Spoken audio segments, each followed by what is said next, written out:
بسم الله الرحمن الرحيم.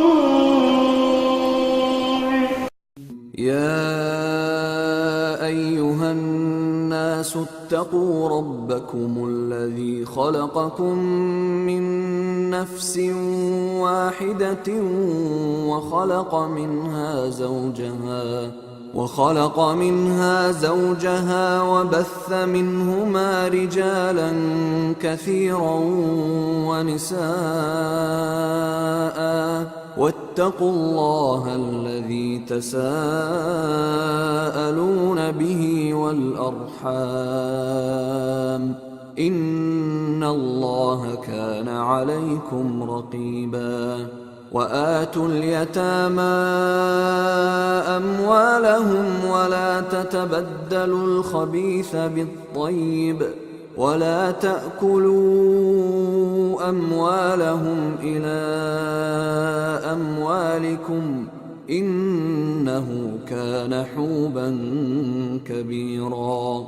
السلام عليكم ورحمة الله وبركاته. إن الحمد لله نحمده ونستعينه ونستغفره ونعوذ بالله من شرور أنفسنا ومن سيئات أعمالنا من يهده الله فلا مضل له ومن يضلل فلا هادي له وأشهد أن لا إله إلا الله وحده لا شريك له وأشهد أن محمدا عبده ورسوله.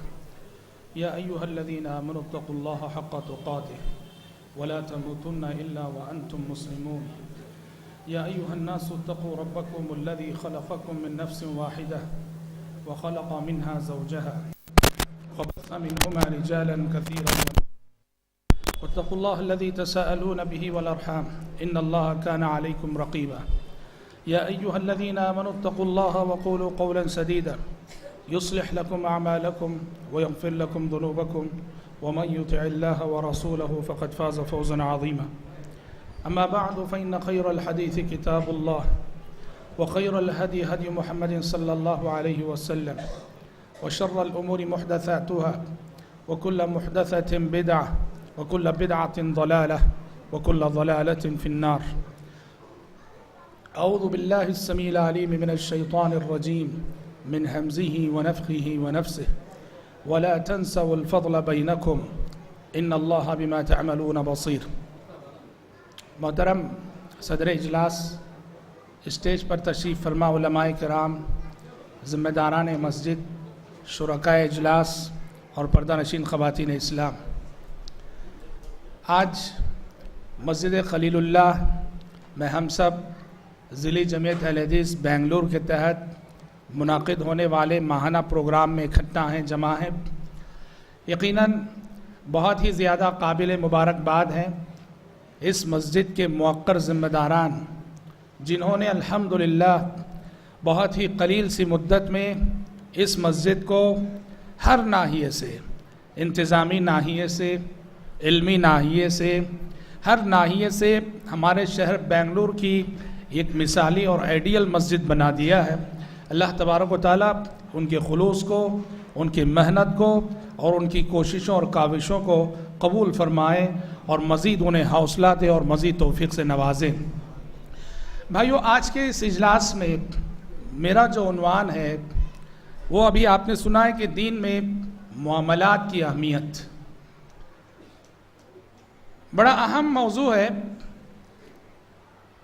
معاملات کسے کہتے ہیں؟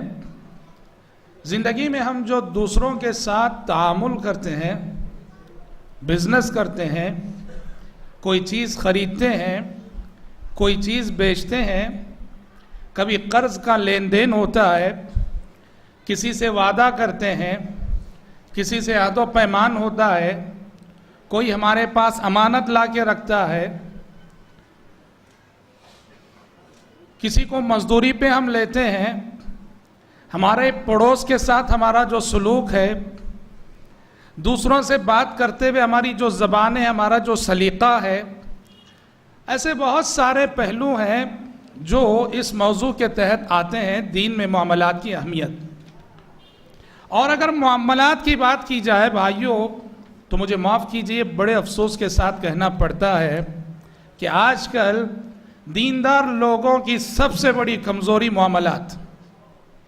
عقیدے میں دیکھو ماشاءاللہ بہت مضبوط، توحید میں بہت پکے، دور دور تک شرک کا شائبہ نہیں زندگی میں، عقیدے میں بڑے مضبوط. عبادات میں دیکھو تو ماشاءاللہ مسجد میں کبھی صف اول چوکتی نہیں ہے، چھوٹتی نہیں ہے. مگر یہی شخص جو عقیدے میں اتنا مضبوط ہے اور عبادات میں جس کی صف اول کبھی چھوٹتی نہیں ہے، چوکتی نہیں ہے، معاملات کی جب بات آتی ہے تو انتہائی افسوسناک کردار کا حامل ہوتا ہے. یہ صف اول کا نمازی جو عقیدے میں بڑا مضبوط اور پختہ ہے، سوسائٹی اور سماج میں اس کی پہچان ایسی ہے کہ یہ وہ شخص ہے جو پیسہ صرف لینا جانتا ہے، پیسہ دینا نہیں جانتا. اس کے پاس گیا ہوا پیسہ نکلنا بہت مشکل ہے. یہ صرف لینا جانتا ہے، دینا نہیں جانتا. مزدوروں کے ساتھ اس کا رویہ ایسا ہے، کام لے لیتا ہے، محنت لے لیتا ہے اور بیچارے مزدور کو اس کی مزدوری کے لیے تڑپاتا ہے. تجارت و کاروبار میں امانت داری نہیں ہے، سچائی نہیں ہے، دیانت نہیں ہے، مال کے معاملے میں انتہائی کمزور ہے. تو سچ کہے تو آج یہ جو معاملات کا ٹاپک ہے، معاملات کا موضوع ہے، اچھے اچھے دیندار لوگوں کی بہت بڑی کمزوری ہے. حضرات ہم آپ کو بتا دیں دین میں معاملات کی بڑی اہمیت آئی ہے، بہت اہمیت ہے. اور اس کا سب سے بڑا ثبوت یہ ہے قرآن مجید میں سب سے بڑی جو آیت آئی ہے، سب سے طویل آیت، اس کا تعلق معاملات سے ہے. سب سے طویل آیت الدین، تیسرا پارہ آپ پڑھتے ہیں سورہ بقرہ کے بالکل اختتام پر، جس میں اللہ تعالیٰ نے قرض کے احکام اور مسائل ذکر کیے ہیں. اور آیت الدین قرآن مجید کی سب سے لمبی آیت ہے، سب سے طویل آیت ہے. 13 لائن والا جو مصحف ہے اس کے اعتبار سے تقریباً 1.25 صفحہ 1.5 صفحے پر مشتمل ہے یہ آیت. اللہ کے کلام کی سب سے لمبی آیت معاملات سے متعلق ہو، قرض سے متعلق ہو. اس سے سمجھا جا سکتا ہے کہ دین میں معاملات کی کیا اہمیت ہے. بھائیو یاد رکھو، یاد رکھو، معاملات انسان کی پہچان ہے. آپ جاننا چاہتے ہو کہ انسان کتنا متقی ہے، اسے مسجد میں مت دیکھو، اسے جا کر مارکیٹ میں دیکھو. آپ جاننا چاہتے ہو کہ انسان کتنا دیندار ہے، اس کی دینداری کو لوگوں کے ساتھ معاملات میں پرکھو. آپ جاننا چاہتے ہو کہ انسان کتنا اخلاق والا ہے، اس کے اخلاق کو معاملات میں پرکھو. یہی وجہ ہے کہ قرآن مجید میں تقوی کا جو لفظ ہے، تقوی کا جو ورڈ ہے، سب سے زیادہ معاملات کے سلسلے میں آیا ہے. تقوی کا جو لفظ ہے، تقوی کا جو ورڈ ہے، سب سے زیادہ معاملات کے سلسلے میں قرآن مجید میں آیا ہے. موقع نہیں ورنہ میں اس کی تفصیل کرتا کہ کیسے قرآن مجید تقوی کے ورڈ کو سب سے زیادہ معاملات کے سلسلے میں لاتا ہے. اور یہ بات بھی غور کرنے کی ہے، منافق کی جو 4 بنیادی صفات بتائی گئیں، انسان اسلام کے دائرے سے نکل کر، ایمان کے دائرے سے نکل کر نفاق کے دائرے میں جو داخل ہو جاتا ہے، جو 4 صفات پیارے نبی نے بتائی کہ یہ منافق کی 4 بنیادی صفتیں ہیں، چاروں کا تعلق معاملات سے ہے. چاروں کا تعلق معاملات سے ہے. آپ نے فرمایا 4 من کن فیہ کان منافقا خالصا ومن كانت فیہ خصلة منہن كانت فیہ خصلة من النفاق حتی یدعها. 4 باتیں ایسی ہیں جس کے اندر بھی یہ 4 باتیں پائی جائیں وہ خالص منافق ہوگا، اور جس کے اندر ایک بات پائی جائے اس میں سے تو نفاق کی ایک صفت پائی گئی. کیا ہے یہ چاروں باتیں؟ غور کرو، چاروں کا تعلق معاملات سے ہے. آپ نے کہا اذا حدث کذب، لوگوں سے جب بھی بات کرتا ہے جھوٹ بولتا ہے. وَإِذَا اؤْتُمِنَ خَانَ، امانت جب بھی رکھی جائے کبھی جو ہے امانت داری کا ثبوت نہیں دیتا، خیانت کرتا ہے. وَإِذَا عَاهَدَ غَدَرَ، جب بھی کوئی قول و قرار، عہد و پیمان ہوتا ہے تو وعدوں کو پورا کرنا نہیں جانتا. وعدے کرتا ضرور ہے مگر جتنے وعدے کرتا ہے اتنے وعدے توڑتا بھی ہے، عہد و پیمان کو نبھانا نہیں آتا. وَإِذَا خَاصَمَ فَجَرَ، اور جب کبھی لوگوں سے جھگڑا ہو جائے تو پہلے زبان پہ گالی آتی ہے. غور کرو کہ نفاق کی، منافق کی جو 4 علامتیں اور 4 صفتیں نبی کریم صلی اللہ علیہ وسلم نے بتائی، چاروں کا تعلق معاملات سے. اس کا مطلب یہ ہوا کہ انسان جس کے معاملات درست نہ ہوں، جس کے معاملات صحیح نہ ہوں، وہ اللہ کی نظر میں دیندار کہلانے کا حق نہیں رکھتا. بھائیو یاد رکھو، جس طرح ہماری عبادتیں ہمیں رب کی رحمت کی حقدار بناتی ہیں، ہماری نمازیں ہمیں رب کی جنت کی حقدار بناتی ہیں، ہمارے عقائد ہمیں رب کی خوشنودی اور رب کی رضامندی کے حقدار بناتے ہیں، انسان اللہ کی نظروں میں صاف شفاف معاملات کے ذریعے سے بھی محبوب بنتا ہے۔ جس انسان کے معاملات صاف ہوں، جس انسان کا کاروبار صاف ہو، جس انسان کے کاروبار میں دھوکہ نہ ہو، جس انسان کے کاروبار میں جھوٹ نہ ہو، جس انسان کے کاروبار میں ٹال مٹول نہ ہو، جو انسان قرض کے لین دین میں بالکل برابر ہے، جو انسان زبان کا پختہ ہے، قول و قرار کا پابند ہے، امانت دار ہے، امانتوں کا لحاظ رکھتا ہے، اس کے یہ معاملات بھی اسے اللہ کی نظروں میں محبوب بناتے ہیں اور اللہ کی رحمت کے مستحق بناتے ہیں۔ پیارے نبی نے فرمایا صحیح حدیث ہے، رحم اللہ رجلا سمحا اذا باع سمحا اذا اشترى سمحا اذا اقتضى۔ اللہ کی رحمت ہو اس بندے پر، اللہ کی رحمت ہو اس بندے پر، رحمت کی بارشیں نازل ہوتی ہیں اس بندے پر۔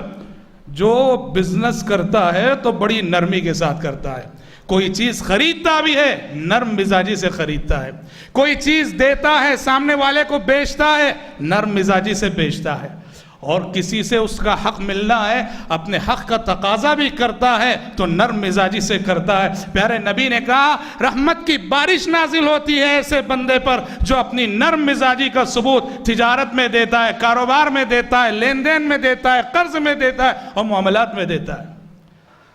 اور رب کی بنائی ہوئی جنت ہمیں جیسے عقائد سے ملتی ہے، عبادات سے ملتی ہے، رب کی بنائی ہوئی جنت کا نہ صرف یہ کہ راستہ معاملات ہے بلکہ سچے معاملات اور صاف و شفاف معاملات انسان کو جنت کے اعلیٰ درجات پہ فائز کر دیتے ہیں۔ انسان جیسے جہاد کے ذریعے جنت کا مستحق بنتا ہے، نمازوں کے ذریعے جنت کا مستحق بنتا ہے، روزوں کے ذریعے جنت کا مستحق بنتا ہے، زکوٰۃ کے ذریعے جنت کا مستحق بنتا ہے، حج کے ذریعے جیسے جنت کا مستحق بنتا ہے، شریعت کہتی ہے اس کا بزنس بھی اسے جنت کا حقدار بناتا ہے، اس کا کاروبار بھی اسے جنت کا حقدار بناتا ہے۔ وہ دکان میں بیٹھا ہے دنیا کمانے کے لیے، وہ مارکیٹ جا رہا ہے بزنس کرنے کے لیے، وہ سفر کر رہا ہے بزنس کرنے کے لیے، مگر اتنی سچائی سے کر رہا ہے، اتنی امانت داری سے کر رہا ہے، زبان کا اتنا پختہ اور سچا ہے کہ رب العالمین کی نظر میں اس کا بزنس اسے جنت کا نہ صرف حقدار بناتا ہے بلکہ انبیاء، صدیقین اور شہداء کی صفوں میں کھڑا کر دیتا ہے۔ پیارے نبی نے فرمایا التاجر الصدوق الامین، التاجر الصدوق الامین مع النبیین والصدیقین والشہداء۔ وہ کاروباری، وہ بزنس مین، وہ تاجر جو ہمیشہ سچ بولتا ہے، فائدہ ہو کہ نقصان اس کی شان ہے، اس کی روایت ہے سچ بولنا، امانت دار ہے۔ سچائی اور امانت داری سے جو بزنس کرے تاجر، کل قیامت کے روز نہ صرف یہ کہ وہ جنت میں جائے گا بلکہ جنت میں اللہ تعالیٰ اسے انبیاء کے ساتھ رکھے گا، شہداء کے ساتھ رکھے گا، صالحین کے ساتھ رکھے گا۔ اور حضرات، معاملات میں خلوص سے کیا جانے والا معاملہ، لوگوں کے ساتھ ہمدردی کے ساتھ کیا جانے والا ایک معاملہ اتنا اثر رکھتا ہے کہ آپ کے اور میرے اخروی انجام کو بدل سکتا ہے۔ بخاری کی حدیث ہے، ایک شخص کو جنت ملی، ایک شخص اللہ کی نظروں میں جنت کا حقدار ہوا، اور کوئی بڑی نیکی نہ تھی اس کے پاس، کوئی بہت بڑا عمل صالح نہ تھا اس کے پاس، کوئی بہت زیادہ توشہ نہیں لے گیا تھا دنیا سے، اس کی ایک ادا تھی، اس کی ایک نیکی تھی جو رب کو پسند آئی اور اس کا تعلق معاملات سے، اس نیکی نے اسے جنت کا حقدار بنا دیا۔ کہا کیا نیکی تھی؟ لوگوں کے ساتھ قرض کا معاملہ کرتا تھا، مزد و غریب اس کے پاس آتے تھے، مجبور اس کے پاس آتے تھے، سود میں پھنسے ہوئے لوگ اس کے پاس آتے تھے، اور جو بھی آتا تھا کسی کو نہیں کرتا تھا، کسی کو نہیں کرتا تھا، دیتا تھا، قرض مانگنے والے مجبوروں کو دیتا تھا، مسکینوں کو دیتا تھا، بیاض میں پھنسے ہوئے لوگوں کو دیتا تھا، بھوکوں کو کھلاتا تھا، پیسوں کو پلاتا تھا، اور قرض دینے کے بعد اگر دیکھتا کہ جس نے قرض لیا ہے بیچارہ غریب ہے، واپس کرنے کی طاقت اس کے اندر نہیں، معاف کر دیتا، جاؤ میں نے معاف کر دیا ہے۔ اور اگر دیکھتا کہ اس کے پاس قرض واپس کرنے کی سکت اور استطاعت تو ہے مگر وہ ٹائم چاہتا ہے، وہ وقت چاہتا ہے، 2 مہینے کا وقت لیا تھا، 2 مہینے میں نہیں ادا کر سکا، آگے کہتا ہے ایک اور مہینہ مجھے وقت دے دیجئے، ٹائم دیتا تھا وہ۔ اللہ تعالیٰ کو اس کی یہ ادا، اس کی یہ نیکی اتنی پسند آئی کہ رب العالمین نے اس نیکی کی وجہ سے اس بندے کو جنت دے دی۔ پتہ چلا جس طرح سے ہم اپنی عبادتوں اور اپنی ریاضتوں کے ذریعے رب کی بنائی ہوئی جنت کے مستحق ہوتے ہیں، اسی طرح سے میرے بھائیوں اپنے صاف شفاف اور پاکیزہ امانت پر مبنی معاملات کے ذریعے سے بھی ہم اللہ کی نظروں میں اللہ کی جنت کے مستحق ٹھہرتے ہیں۔ اور یہ یاد رکھنا، جس کے معاملات درست نہیں وہ دیندار ہو نہیں سکتا، جس کے معاملات درست نہیں وہ دینداری کے اعلیٰ معیار پہ فائز نہیں ہو سکتا۔ اور یہ حدیث رسول کہتی ہے، پیارے نبی نے فرمایا لا ایمان لمن لا امانۃ لہ، لا ایمان لمن لا امانۃ لہ ولا دین لمن لا عہد لہ۔ آپ نے فرمایا اس شخص کے ایمان کا کوئی اعتبار نہیں جس کے اندر امانت داری نہ ہو، اس شخص کے ایمان کا کوئی اعتبار نہیں جس کے اندر امانت داری نہ ہو، ولا دین لمن لا عہد لہ، اور جو شخص وعدوں کا پختہ نہ ہو، قول و قرار کا پابند نہ ہو، وعدے کرتا ہو اور وعدے بھولتا ہو، وعدے توڑتا ہو، ایسے شخص کو دیندار کہنا غلط ہے، ایسے شخص کی دینداری کا کوئی اعتبار نہیں۔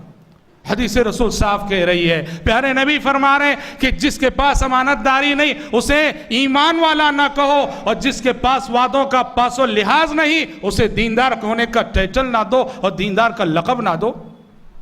افسوس کے ساتھ کہنا پڑتا ہے ہمارے معاشرے میں کتنے ایسے ہیں یتیموں کا مال کھانے والے، یتیموں کا مال کھانے والے، بیواؤں کا مال کھانے والے، بیوہ بہنوں کا حق مارنے والے، یتیم بچوں کا حق مارنے والے، غریب کی مجبوری سے فائدہ اٹھانے والے۔ لا حول ولا قوت الا باللہ۔ جذبہ ہمدردی نام کی کوئی چیز نہیں۔ دولت کی پیاس اور دولت کی محبت انسان کو ایسی اندھی بناتی ہے کہ اخوت، بھائی چارگی، تمام جذبات کو کچل کر اسے تو صرف مال سے مطلب ہے۔ سامنے والا نہ صرف یہ کہ اپنی آنکھوں سے آنسو بہا رہا ہے، خون کے آنسو بہاتا ہے، اور تب بھی اس شخص کو رحم نہیں آتا۔ قرض لے لے، قرض لینا جانتا ہے اور قرض واپس کرنا نہیں آتا۔ لوگوں سے مال لینا معلوم ہے، لوگوں کو ان کا حق واپس کرنا نہیں۔ پیارے نبی فرماتے ہیں مطل الغنی ظلم یحل عرضہ وعقوبتہ، مطل الغنی ظلم یحل عرضہ وعقوبتہ۔ پیارے نبی نے فرمایا مالدار کا ٹال مٹول کرنا ظلم ہے، مالدار کا ٹال مٹول کرنا ظلم ہے۔ یعنی جو مالدار پیسہ رکھتے ہوئے بھی سامنے والے کسی مجبور کو نہیں دیتا ہے، پیارے نبی کہہ رہے ہیں ظالم ہے یہ مالدار۔ سوچو ہوٹل والا، چائے کی ہوٹل والا، ہم چائے منگوانا جانتے ہیں، چائے نہ بھیجے تو اسے دھمکی دیتے ہیں، مگر کبھی چائے کی قیمت ادا نہیں کرتے۔ ہمارے گھر جو ترکاری بیچنے والا آتا ہے، ترکاری خریدتے ضرور ہیں، اس کی رقم دینے کے لیے اتنا تھڑ پاتے ہیں۔ ہمارے گھر جو دودھ دینے کے لیے آتا ہے، دودھ لینا معلوم ہے، بیچارے کو اس ماہانہ اس کی فیس اس کا خرچ دینا نہیں آتا۔ ہمارے گھر کا درزی، ہمارے گھر سے متعلق جو بھی چھوٹے چھوٹے کاروباری لوگ جن سے ہمارے گھر کی بہت ساری ضرورتیں وابستہ رہتی ہیں، کتنا ستاتے ہیں ہم، کتنا چڑھپاتے ہیں ہم ایسوں کو۔ پیارے نبی فرماتے ہیں جو پیسہ رکھ کر بھی حقدار کو نہیں دیتا ہے وہ بہت بڑا ظالم ہے۔ اور نہ صرف یہ کہ ظالم ہے، پیارے نبی نے فرمایا یحل عرضہ وعقوبتہ، یحل عرضہ وعقوبتہ۔ ایسے مالدار کی عزت و آبرو حلال ہو جاتی ہے، ایسے مالدار کی عزت و آبرو حلال ہو جاتی ہے جو لوگ پیسہ رکھ کر بھی لوگوں کو ستاتا ہے، لوگوں کے حقوق نہیں دیتا، قرض واپس نہیں کرتا، لیا گیا حق نہیں دیتا۔ جی ہاں، پیارے نبی نے فرمایا کہ اس کی عزت و آبرو حلال ہو گئی۔ مطلب یہ ہے گلی گلی ڈھنڈورا پیٹا جا سکتا ہے، یا ایسا شخص ہے یا ایسا شخص ہے۔ عزت و آبرو کا معاملہ کتنا حساس ہے شریعت کی نظر میں۔ عزت و آبرو بہت محترم چیز ہے، لیکن اگر کوئی مالدار ایسا ہے پیسہ رکھ کر بھی سامنے والے مجبور کو ستاتا ہے، دیتا نہیں حقدار کو، شریعت کہتی ہے کہ اس کی عزت و آبرو حلال ہے، اس کی عزت و آبرو کو نیلام کرو، اس کو بدنام کرو۔ یحل عرضہ وعقوبتہ، جو مظلوم انسان ہے، مجبور انسان ہے، حقدار انسان ہے، شریعت اسے یہ حق دیتی ہے تم اپنے اوپر ہونے والے ظلم کا شکوہ لوگوں سے کر سکتے ہو، گلی گلی میں کر سکتے ہو، اور اس شخص کو اعتراض کرنے کا کوئی حق نہیں۔ سوچو میرے بھائیوں، شریعت کی نظر میں یہ کتنی بری بات ہے۔ دیکھو معاملات کی جب بات ہم کر رہے ہیں، اللہ تعالیٰ نے اس دنیا میں بہت ساری قوموں کو عذاب دی، بہت سارے جرائم کی بنیاد پر، بہت سارے گناہوں کی بنیاد پر۔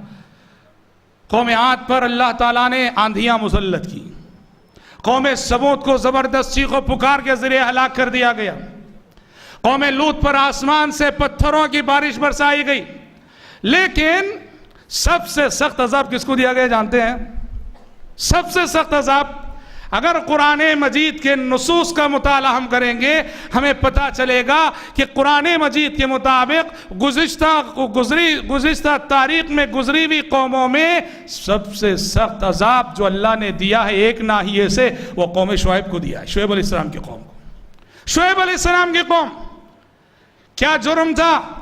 جرم یہ تھا معاملات میں صحیح نہ تھی یہ قوم، ڈنڈی مارتی تھی یہ قوم، ناپ تول میں کمی کرتی تھی یہ قوم، بزنس میں صحیح نہ تھی یہ قوم، لوگوں کا حق مارتی تھی، ناپ تول میں کمی کرتی تھی، کسی خریدنے والے کو اس کا حق پورا نہیں دیتی تھی۔ شعیب علیہ السلام نے کہا اوفوا الکیل ولا تکونوا من المخسرین وزنوا بالقسطاس المستقیم، بھرپور ناپا کرو اے میری قوم کے لوگوں، بھرپور ناپا کرو اور چیزوں کو مت گھٹاؤ، لوگوں کا حق نہ مارو، نصیحت کرتے رہے، پر اس قوم نے مانا نہیں۔ اللہ تعالیٰ نے کیا عذاب دیا؟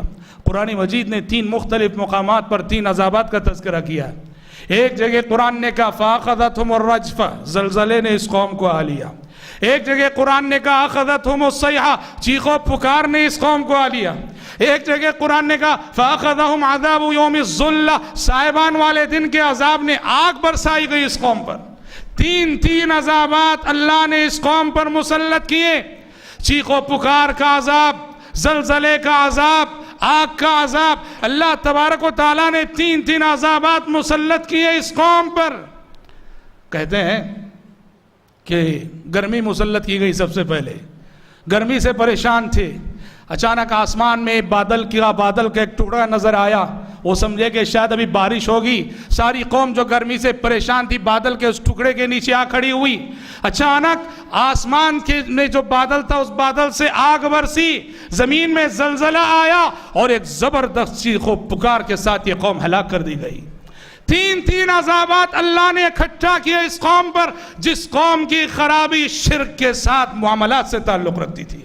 اسے یاد رکھو میرے بھائیوں، معاملات میں درست رہو، زبان کے پکے رہو، وعدہ کرو تو وعدہ پورا کرو، اور اگر وعدہ پورا نہیں ہو پا رہا ہے اچھے طریقے سے معذرت کر لو، کسی حقدار کو اس کا حق دینے کے لیے مت ستاؤ، قرض لیتے ہو تو قرض ادا کرنے کی فکر کرو، تجارت اور کاروبار کرو تو بیچتے ہوئے امانت داری کے ساتھ چیز میں کوئی عیب ہے بتا کر بیچو، اور اگر خرید رہے ہو دیکھ رہو کہ بیچارہ سامنے والا غریب انسان ہے، کافی محنت سے جلتی دھوپ میں تپتی دھوپ میں بیٹھ کے بیچ رہا ہے، زیادہ مت چکاؤ اس کے پاس، غریبوں کے پاس مت چکاؤ، مسکینوں کے پاس زیادہ مت چکاؤ۔ میں اپنی بات کو ختم کرتا ہوں اس آیت سے جس آیت سے میں نے اپنی گفتگو شروع کی، چونکہ معاملات کی بات ہے۔ اللہ تعالیٰ نے سورہ بقرہ میں دوسرے پارے میں معاملات کے سلسلے میں بہت بڑا اصول بیان کیا، کہا کیا؟ وَلَا تَنْسَوْا الْفَضْلَ بَيْنَكُمْ، وَلَا تَنْسَوْا الْفَضْلَ بَيْنَكُمْ۔ بہت بڑی بات ہے اس آیت کو اگر ہم سمجھ جائیں۔ اللہ نے کہا میرے بندو آپس میں احسان کرنا نہ بھولو، آپس میں معاملات کرتے ہوئے احسان کرنا نہ بھولو۔ کیا مطلب ہے؟ ہمارے معاملات صرف واجبی دائرے میں نہیں ہونے چاہیے، واجب اور فرض سے آگے بڑھ کر کچھ نفل اور احسان بھی کرنا چاہیے۔ کیسے؟ ہم کسی کمپنی میں کام کرتے ہیں، ہمارے معاملات احسان پر مبنی ہونی چاہیے۔ قرآن نے کہا صرف واجبی مقدار پہ مت رکھو۔ اگر کمپنی کا رول اور کمپنی کا قانون یہ ہے کہ مجھے اور آپ کو 10 گھنٹے کام کرنا ہے، تو ہم بجائے یہ کرنے ہاں ٹھیک 10 گھنٹے ہم نے کام کر دیا، اچھی بات ہے، 10 گھنٹے یہ واجبی ہیں۔ قرآن کہتا ہے احسان، اپنے معاملات کو احسان پر مبنی بناؤ۔ 10 گھنٹے اگر قانون ہے 10.5 گھنٹے کام کیا کرو، 10 گھنٹے اگر قانون ہے 10.5 گھنٹے کام کیا کرو احسان پر۔ اور جیسے ہم نے کہا تم نے کسی غریب کو کوئی چیز بیچنی ہے، کوئی چیز بیچ رہے ہو کسی غریب کو، قیمت طے ہوئی، 1000 روپے قیمت طے ہوئی، اس کے ساتھ احسان کرو۔ پورا 1000 روپے لینے کے بجائے اس کی غربت، اس کی مسکنت اور اس کی مجبوری کو سامنے رکھ کر اس سے کہو 700 دے دو، 300 معاف ہے، جاؤ۔ وَلَا تَنْسَوُا الْفَضْلَ بَيْنَكُمْ، قرآن کہتا ہے کہ آپس میں ایک دوسرے پر احسان کرنا نہ بھولو۔ تو بھائیو یہ وہ ایک ایسا اصول ہے وَلَا تَنْسَوُا الْفَضْلَ بَيْنَكُمْ، اگر ہم ہر معاملے میں مد نظر رکھیں فضل ہو ہماری جانب سے، احسان ہو ہماری جانب سے، نرمی کا معاملہ ہو ہماری جانب سے، تو کائنات میں کسی کو ہم سے شکایت نہ ہوگی، کسی کو ہم سے شکایت نہ ہوگی۔ بہرحال وقت چونکہ مختصر ہے تو معاملات کا جو موضوع ہے بہت وسیع موضوع ہے، دین میں معاملات کی بڑی اہمیت ہے۔ ہم اس وقت تک دیندار نہیں کہلا سکتے جب تک ہمارے معاملات اللہ کی مخلوق کے ساتھ درست نہ ہو۔ رب العالمین ہم سب کو اور آپ سب کو توفیق عطا فرمائے کتاب و سنت کی نصیحتوں پر عمل کرنے کی، ہمارے معاملات میں کہیں کمی کوتاہی ہو رب العالمین فضل و کرم سے ہمیں معاف فرمائے اور خود کی اصلاح کرنے کی توفیق عطا فرمائے، آمین۔ وآخر دعوانا الحمدللہ رب العالمین۔